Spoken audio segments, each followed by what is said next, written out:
Allez, bonsoir à tous, j'espère que vous allez bien. On se retrouve aujourd'hui pour notre mise à jour quotidienne de ce qu'il se passe sur le marché crypto. Avant toute chose, n'oubliez pas de vous abonner, c'est très important pour le développement de la chaîne. Pensez aussi à liker les vidéos et à mettre des commentaires, surtout si vous voulez que j'analyse vos altcoins. Allez, on commence. Donc pour Bitcoin, en fait, on s'est arrêté hier, on était sous notre tunnel 4 heures. On voit qu'on avait eu une première tentative de break de notre MA 204 heures, on avait été rejeté, on était repassé sous notre tunnel 4 heures et on avait eu une tentative de réintégration. On voit que le 15 minutes avait bien tenu la tendance à la baisse. D'une manière générale, on est dans une situation de range où on voit qu'on repasse au-dessus du 15 minutes, on repasse en dessous, au-dessus, en dessous. Ce qu'il s'est passé, c'est qu'on a eu un rejet sur notre tunnel 4 heures. On avait eu un rejet aussi sur le haut de notre 4 heures avec notre tunnel 1 heure aussi qui se trouvait en résistance.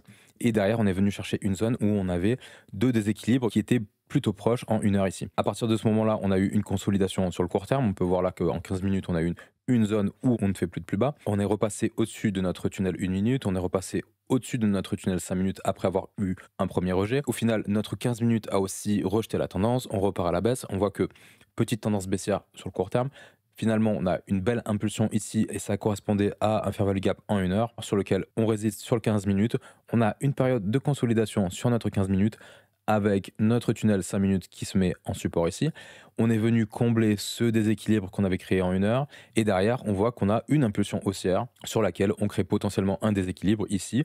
On pourra le savoir à la prochaine heure si on a créé un déséquilibre sur cette bougie ou pas, et en tout cas là pour le moment on s'attaque de nouveau à notre résistance dynamique qui correspond à notre tunnel 1 heure et le haut de notre tunnel 4 heures. Là, si on réussit à break la résistance en cours, le prochain niveau à venir chercher, ce serait ce niveau sur les 116 000 qui correspond à cette zone où on a deux sommets qui s'alignent et une zone de stop à venir récupérer. On pourrait avoir ce genre de price action où on vient récupérer les stops derrière ce niveau avant d'avoir une réintégration du range en cours. Actuellement, on est en train de marquer quelque chose qui va plutôt dans le sens d'un retournement de tendance, étant donné qu'on fait un plus bas, un plus haut, un plus bas plus haut, et là, potentiellement, on pourrait venir marquer un plus haut plus haut.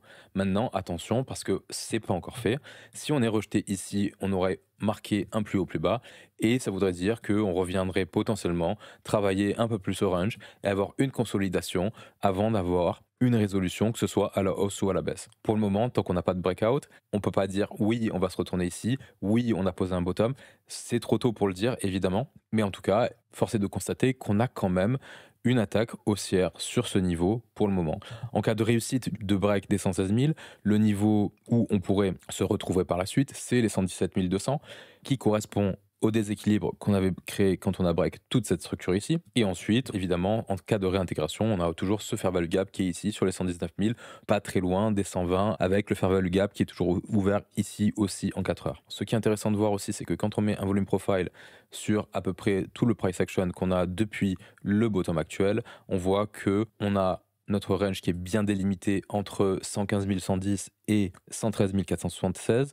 On voit que quand on est venu chercher les fair value gap qu'on avait en 1 heure, en fait, on a fait une déviation, réintégration. Derrière, on pull back la value basse qui fait résistance et derrière, on revient sur notre point of control. Ce genre de réaction, c'est plutôt bullish. Et là, maintenant, on se retrouve où? On se retrouve dans la value haute de notre range. Maintenant, attention, il y a la possibilité qu'on échoue à s'extraire de cette zone ici et qu'on réintègre pour revenir faire de la consolidation, comme je viens de le dire précédemment. Au niveau de notre tendance court terme, on peut voir que évidemment, on est maintenant orienté à la hausse, vu que le prix se situe au-dessus du 5 minutes, au-dessus du 15 minutes, au-dessus d'une minute, en cas de retracement. Dans l'hypothèse où on aurait marqué un fair value gap ici, on pourrait avoir une réaction dans cette bougie, avec notre 1 minute qui s'aligne, notre 5 minutes qui pourrait aussi s'aligner, et notre 15 minutes qui pourrait aussi s'aligner. On a notre point of control qui se situe ici sur les 114 244 et qui peut aussi faire support. Maintenant, dans l'hypothèse où on aurait un échec et qu'on aurait une continuation de cette consolidation, les prochains niveaux à venir chercher, ce serait le bas de la value ici. On voit qu'on a en 1 heure des zones de stop sous ces deux candles, qu'on pourrait revenir aussi, refaire une déviation sous notre value sur les 113 210. Et par contre, si on finit par s'extraire de ce range, il y a de fortes probabilités qu'on vienne faire ce genre de price action et qu'on finisse par faire des plus bas pour venir au final dans la localisation qu'on a toujours sur ce fair value gap sur les 110 000 à peu près. Voilà pour Bitcoin, j'ai pas plus de choses à dire. Maintenant on va passer à Ethereum. Pour Ethereum contre Bitcoin, on était revenu dans ce fair value gap qu'on avait en 4 heures. On a eu une correction sur laquelle on vient combler la zone de breakout qui correspondait à un fair value gap 4 heures. On est toujours dans cette zone ici et on est revenu sur notre tunnel 1 heure. On était repassé dans une tendance baissière. On voit qu'on était sous une minute. On avait break notre 5 minutes à la baisse. On était repassé sous notre 15 minutes aussi. Et on était repassé sous notre 15 minutes. On a eu notre 1 heure qui fait support.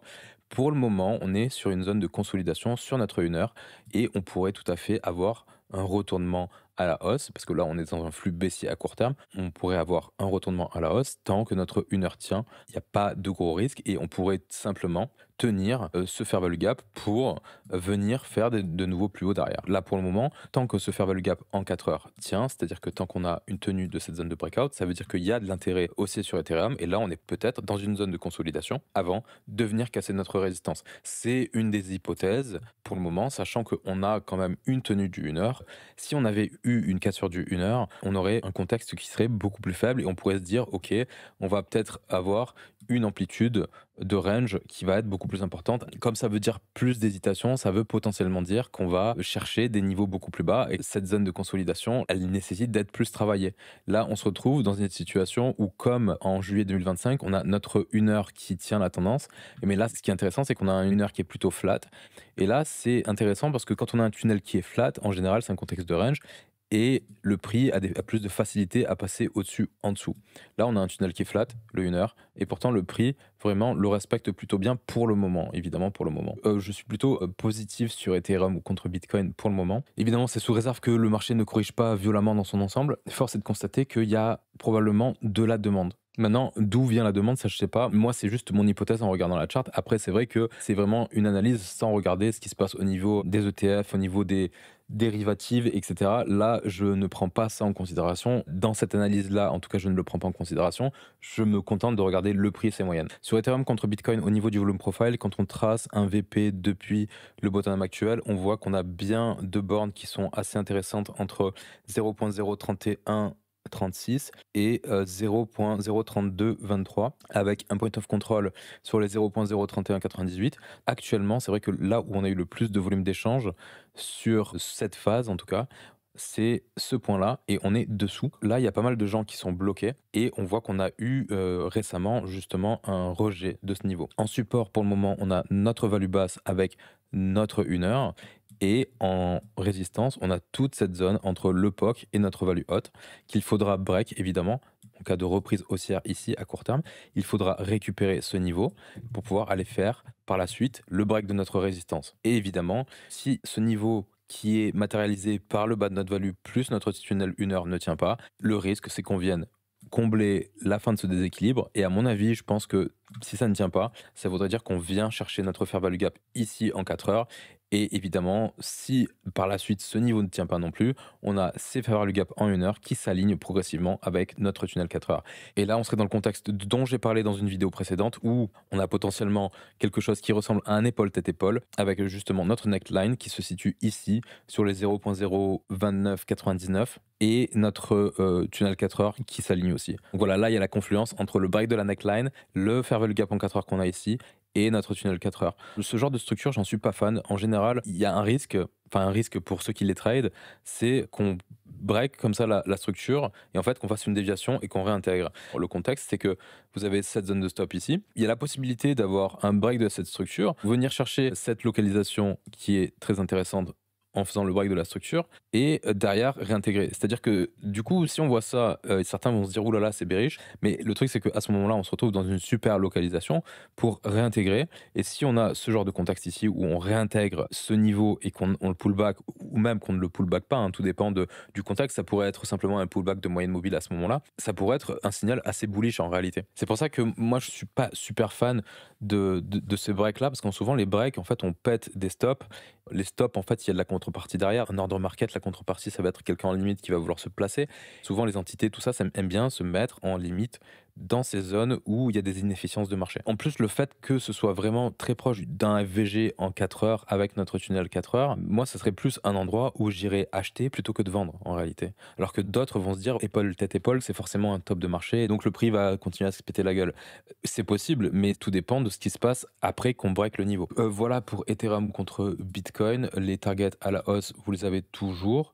En réalité, les targets à la hausse, hormis le fait de venir casser toute cette structure ici, dont on a notre point of control et notre value hot, bah, en fait, la prochaine target, c'est de venir faire un sommet face à BTC. Pour moi, en fait, il y a vraiment une chance qu'on soit tout simplement en train de continuer cette forme de consolidation qu'on avait fait sous résistance. Maintenant, évidemment, tout dépend du marché, tout dépend de ce qu'il se passe sur Bitcoin. Et d'ailleurs, passons maintenant à Ethereum contre USD. Donc, on peut voir qu'on était revenu en LZ. Derrière, on avait eu le même mouvement correctif qui nous avait amené à combler ce fair value gap qu'on avait identifié en 4 heures.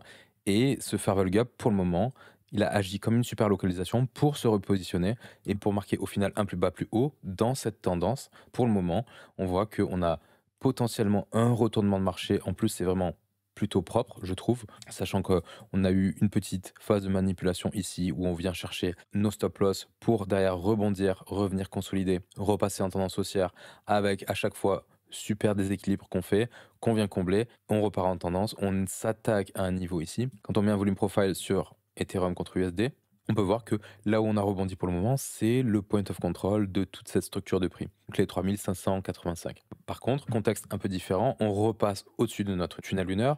Sur Ethereum contre USD, notre range, il est aussi bien délimité par notre volume profile. On le délimite entre 3543 et 3687. Avec notre point of control, 3584. Actuellement, il y a la possibilité qu'on soit aussi dans une forme de consolidation entre les deux bornes de notre volume profile avant de prendre une direction. Et en cas de direction à la hausse, en termes de déséquilibre, le seul truc qu'on a qui reste à combler, c'est un petit déséquilibre qu'on a en 4 heures ici sur les 3761, avec en plus notre niveau trimestriel qui s'aligne sur les 3745. Vous avez votre zone juste au-dessus de ce sommet qui permettrait justement de faire un plus haut dans cette tendance de fond, et pourquoi pas derrière avoir un retracement pour faire un plus bas plus haut pour continuer cette tendance de fond. Ça, c'est un scénario qui est possible, évidemment. On ne peut pas le savoir à l'avance, mais déjà, si respect de la théorie de dos, c'est le genre de choses qu'on pourrait tout à fait faire. Et évidemment, après, prochaine target, ce serait de venir faire un sommet avec cassure des 4000 $ pour venir toujours sur cette localisation qu'on a sur les 4270. Et aussi, pour rappel, on a un naked POC en hebdomadaire sur les 3785 à venir combler. On voit qu'on a quand même une belle zone de localisation qu'on va mettre en évidence qui se trouve sur ces points ici. Voilà. Là, je pense que la prochaine target, en cas de nouveau plus haut, c'est vraiment de venir dans cette zone. Si on break, je pense qu'il n'y a rien qui nous empêche de venir faire un nouveau sommet. Et évidemment, si on ne tient pas toute la structure qu'on est en train de construire ici, ça voudrait dire qu'on reviendrait potentiellement dans notre tunnel 4 heures avec nos déséquilibres qu'on a en 1 heure et qui sont toujours à combler ici sur les 3450, 3428. Pour hyper liquide contre USDT, ça va aller très vite parce qu'on n'a pas énormément de changements depuis hier. On voit qu'on est toujours dans notre phase de range entre nos deux bornes du volume profile, entre 37 758 et 38 961. On a fait une sortie de notre VP, on est venu finir de combler totalement le déséquilibre qu'on avait en 1 heure et c'est l'endroit où on s'est retourné. On voit qu'on a fait une première tentative de réintégration qui a échoué. On est revenu dans notre FVG et cette fois-ci, seconde tentative, cette fois-ci ça marche et on est revenu dans notre range. On a toujours notre 15 minutes qui est plutôt flat où on voit qu'on continue de passer au-dessus, en dessous, au-dessus, en dessous. On arrive en haut de notre volume profile pour le moment. On a notre 1 heure qui continue à tenir la tendance à la baisse et évidemment pour pouvoir reprendre une tendance saine, il faudrait qu'on repasse notre 1 heure. Pour venir, à mon avis, moi, la localisation qui m'intéresse le plus, c'est ce déséquilibre qu'on a ici sur le breakout de notre ancien range. Et en cas d'échec, on reviendrait probablement en première instance chercher des nouvelles zones de stop sous ces niveaux sur les 35 $. Et après, évidemment, on a toujours ce fair value gap qui est ouvert sur la zone entre 30 et 26. Pour Ethena, c'est pareil, le contexte, il n'a pas énormément changé. On avait vu que on était revenu sur notre fair value gap en 4 heures ici, value haute de cette structure qui correspond à une consolidation. On était reparti dans un flux baissier à court terme. On était repassé sous notre 5 minutes, sous notre 15 minutes et on était revenu sur notre 1 heure. On a vu qu'on avait une première tentative qui avait échoué. On était repassé sous notre 1 heure. On a une zone de combat autour du 1 heure et de notre point of control. On voit qu'on crée un déséquilibre en 1 heure. On revient le combler. On repasse au-dessus de notre point of control ainsi que de notre tunnel 1 heure. Qu'on est dans une grosse phase d'indécision où on voit que la tendance n'est pas du tout marquée. On pourrait avoir une reprise là. On voit qu'on vient de faire un nouveau sommet au-dessus des 59 centimes 44. Sachant qu'en plus, si on regarde à court terme, on vient de break notre point of control, break notre tunnel 1 heure, break notre tunnel 15 minutes, le pullback et on repart à la hausse en faisant ce nouveau sommet. En cas de continuation de ce mouvement haussier dans lequel on est On a une première target sur les 61 centimes 28 à peu près. Et ensuite, on pourrait revenir sur notre value haute sur les 63 centimes 70, ainsi que notre fair value gap qui se trouve ici sur les 64 centimes 59. Si on échoue et qu'on a une reprise de tendance baissière, on voit qu'on a une zone de stop ici. Et surtout, notre bas de value avec potentiellement une déviation sous le bas de la value qui pourrait nous permettre de combler le fair value gap qu'on a sur les 54 centimes. Pour Ethena, au niveau de la force relative, on peut voir qu'on est dans une forme de consolidation par rapport au reste du marché. Il n'y a pas vraiment de grosse sous-performance pour le moment sur cet actif. Et ça me fait penser au fait que j'ai oublié de regarder pour Hyperliquid. On va aller regarder de suite pour Hyperliquid. Et on peut voir que pour Hyperliquid, c'est à peu près la même chose. Hormis contre Ethereum, on est plus dans une forme de consolidation sur un peu tout le reste. On voit que contre Bitcoin, on continue de range, on continue de consolider aussi pour XRP. Pour Ethereum, c'est vrai que c'est quand même orienté à la baisse, mais on voit que on ne fait plus de plus bas. Peut-être, je dis bien peut-être, qu'on va se remettre à performer contre Ethereum.